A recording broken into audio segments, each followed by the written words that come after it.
हर Sunday को जब exam होगा आपको आके बताऊंगा किन चीजों का ध्यान रखना है। ये सारी चीजें गाइस ये बहुत सारे स्टूडेंट्स को या तो ऊपर पहुंचा देती है जो रेगुलरली एग्जाम लिखते हैं, या फिर उनकी तैयारी का सत्यानाश कर देती है जो एग्जाम नहीं लिखते, क्योंकि अल्टीमेटली व्हाट मैटर्स इज 2 बजे से 5:20 तक आप क्या करेंगे। तो अब जब नीट एग्जाम में करीब 6 महीने बचे, प्लीज टेस्टिंग को सीरियसली लीजिए, बिल्कुल उस तरह से टेस्ट लिखिए जैसे आप नीट एग्जाम में लिखेंगे, क्योंकि तभी जाके आप 2 बजे से 5:20 तक पीक परफॉर्मेंस, ये परफॉर्मेंस डिसाइड करेगी। Good afternoon students, NEET exam में 6 महीने बचे हैं, प्रिसाइसली बोले 185 डेज। मैं आपको एक और फैक्ट बताना चाहता हूं जो बहुत ज्यादा इंपॉर्टेंट है। सिर्फ 1.1 लाख एस्पिरेंट्स के नीट 2023 में 500 से ज्यादा नंबर आए थे और टोटल एस्पिरेंट जिन्होंने एग्जाम लिखा था वो 20 लाख से ज्यादा थे।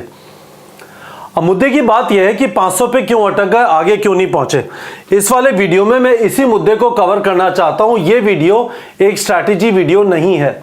मैं आपको यह बताना चाहता हूं, यदि आपसे कोई भी बोल रहा है कि 6 महीने में ये करके आपका गवर्नमेंट कॉलेज में सिलेक्शन हो जाएगा, चाहे आपने आज तक डेले भर भी पढ़ाई नहीं की, मेरे पास ऐसा कोई जादू टोना नहीं है।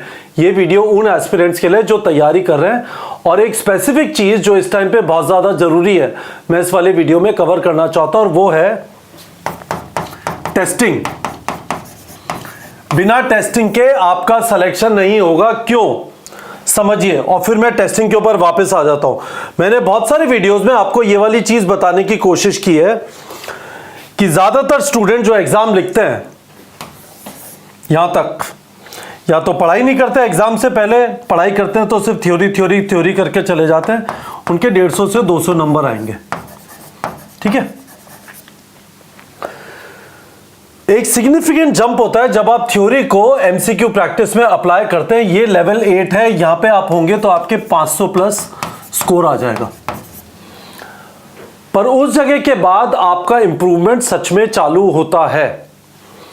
यदि आपको गवर्नमेंट कॉलेज वाली जगह पे पहुंचना है तो आपको 25 से ज्यादा मॉक टेस्ट लिखने होंगे, और मॉक टेस्ट के बाद उनका डिटेल्ड एनालिसिस करना होगा। इसके बिना सिलेक्शन नहीं होगा। ये जो स्टूडेंट्स हैं ये वो थे जिनके 1.14 लाख एस्पिरेंट्स, जिनके 500 प्लस आए। ठीक है, यदि आप इस जगह पे सिर्फ थ्योरी कर रहे हैं तो वैसे कुछ नहीं होगा। थ्योरी के बाद सिर्फ एमसीक्यू प्रैक्टिस करना भी सफिशिएंट नहीं है। इस वाले वीडियो का ये मॉरल ऑफ द स्टोरी है। थ्योरी के बाद सिर्फ एमसीक्यू प्रैक्टिस करना सफिशिएंट नहीं है, आपको साथ में मॉक टेस्ट लिखना है, क्योंकि मॉक टेस्ट से आपको एग्जैक्टली पता चलेगा कहाँ पे गड़बड़ है और कहाँ पे आप ठीक कर रहे हैं, और जिन जगहों पे गड़बड़ है वहाँ पे आपको एक्स्ट्रा एफर्ट डालना है। मॉक टेस्ट में एक जो सबसे बड़ी प्रॉब्लम है वो ये है कि स्टूडेंट्स भूल जाते हैं कि 5 मई 2024 को, ये टाइम अभी एनटीए ने कंफर्म नहीं किया, पर मोस्ट प्रॉब्ली 2 बजे से 2 PM टू 5:20 PM की परफॉर्मेंस डिसाइड करेगी कि आपका भविष्य क्या होगा।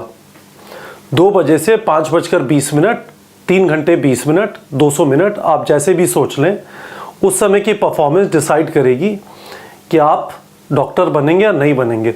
और उस वजह से बहुत ज़्यादा ज़रूरी है कि टेस्ट देते समय आप बिल्कुल वैसे एग्ज़ाम लिखें, बिल्कुल वैसे एग्ज़ाम लिखें जैसे नीट एग्ज़ाम में लिखेंगे। ठीक है, इसका रीज़न क्या है? यदि आपने बिल्कुल वैसे एग्ज़ाम नहीं लिखा तो OMR में गलती होगी दबा दबा के।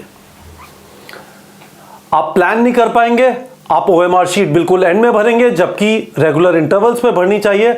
आप भूल जाएंगे कि OMR भरने में 15 से 20 मिनट लग जाते हैं, पूरा टाइम ले लेंगे, क्योंकि आप में से बहुत सारे लोगों ने ऑनलाइन टेस्ट इधर उधर के कहीं से दे दिए होंगे, और फिर सत्यानाश हो जाएगा। आप विश्वास नहीं करेंगे, सिर्फ एक इस वाली चीज़ की वजह से, और ये 2 चीज़ें है ना, इनकी वजह से हम लोगों ने इस साल 2 साल से बच्चे कह रहे थे क्लासरूम टेस्ट सीरीज हमारी जो है उनमें चालू की, और आप में से काफ़ी सारे लोग कह रहे थे सर काफ़ी सारे बड़े शहरों में सेंटर नहीं है। आपसे लास्ट टाइम जब मेरी बात हुई थी उसके बाद जयपुर में हो गया, बनारस में हो गया, इलाहाबाद में हो गया, पटना झारखंड के अंदर भिलाई में नहीं था, जमशेदपुर में नहीं था, सब जगह हम लोगों ने सेटअप कर दिया। ठीक है, सिर्फ एक पर्पस, उसमें काफ़ी सारा एफर्ट जा रहा है पर उसका सिर्फ एक पर्पस था। ये जो सारी गलतियां, यदि आपने पेन पेपर OMR फॉर्मेट में एग्ज़ाम नहीं लिखे तो गड़बड़ होगी गाइस। प्लीज इसका ध्यान रखिएगा। ओएमआर फिलिंग की गड़बड़ होती है। दूसरी गड़बड़, 1 घंटे बाद आपका दिमाग चलना बंद हो जाएगा यदि आपने सफिशिएंट प्रैक्टिस नहीं की। आपको एक जगह पे बैठ के 3 घंटे 20 मिनट बैठ के एग्जाम लिखने की आदत नहीं है। 1 घंटे सवा घंटे के बाद आपका दिमाग चलना बंद हो जाएगा। मुझे बताइएगा इनमें से कौन सी प्रॉब्लम आपको भी होती है एग्जाम लिखते समय। वीडियो के डिस्क्रिप्शन में कॉमेंट सेक्शन के अंदर मुझे बताइए। तीसरी चीज है, आप सोचिए नहीं जाएंगे कि सीक्वेंस में एग्जाम लिखेंगे, कितना टाइम देंगे हर एक सब्जेक्ट को, जबरदस्त गड़बड़ हो जाएगी। ये सारी चीजें क्यों इंपॉर्टेंट है?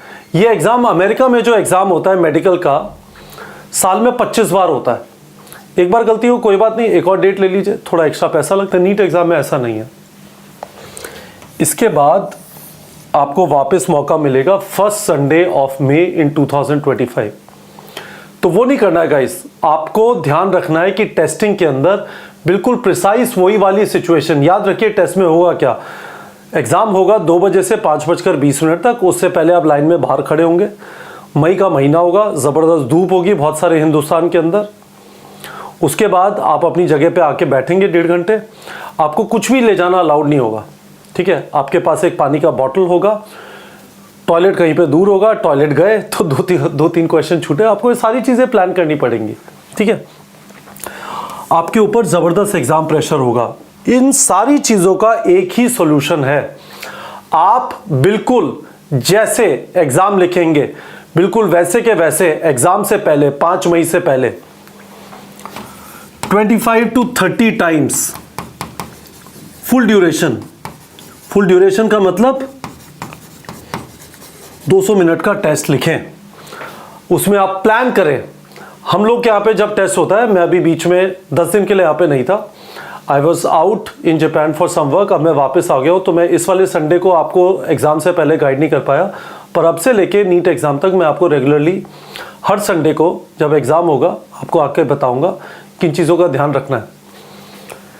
ये सारी चीज़ें गाइस, ये बहुत सारे स्टूडेंट्स को या तो ऊपर पहुंचा देती है जो रेगुलरली एग्जाम लिखते हैं, या फिर उनकी तैयारी का सत्यानाश कर देती है जो एग्जाम नहीं लिखते। क्योंकि अल्टीमेटली व्हाट मैटर्स इज 2 बजे से 5:20 तक आप क्या करेंगे। तो अब जब नीट एग्जाम में करीब 6 महीने बचे हैं, प्लीज टेस्टिंग को सीरियसली लीजिए। बिल्कुल उस तरह से टेस्ट लिखिए जैसे आप नीट एग्जाम में लिखेंगे, क्योंकि तभी जाके आप 2 बजे से 5:20 तक पीक परफॉर्मेंस, ये परफॉर्मेंस डिसाइड करेगी कि आप अगले 40 साल क्या करेंगे। यदि आपकी तैयारी अच्छी चल रही है, आपका सिलेबस कंप्लीशन ठीक ठाक चल रहा है, आप रेगुलरली एमसीक्यू प्रैक्टिस कर रहे हैं, बहुत ज्यादा जरूरी है कि मॉक टेस्ट को इग्नोर ना करें। ये ना सोचे अभी क्यों चिंता करूं, सब कुछ बढ़िया हो जाएगा एग्जाम के दिन। नहीं, सब कुछ बढ़िया नहीं होगा एग्जाम के दिन यदि आप सफिशिएंट प्रैक्टिस नहीं करके गए।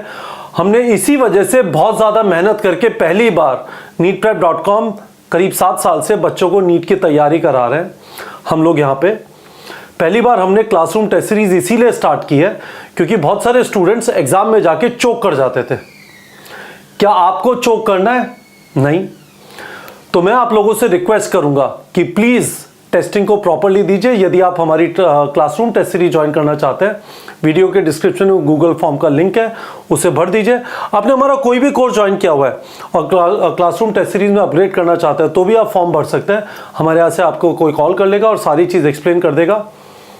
पर आप हमारी टेस्ट सीरीज करें या किसी और की टेस्ट सीरीज करें, टेस्ट सीरीज करना बहुत ज़्यादा जरूरी है यदि आपको गवर्नमेंट कॉलेज में सिलेक्शन चाहिए। और मुझे आपसे वीडियो के कमेंट सेक्शन में प्रॉमिस चाहिए, आप रेगुलरली टेस्ट लिखेंगे। ठीक है बच्चों?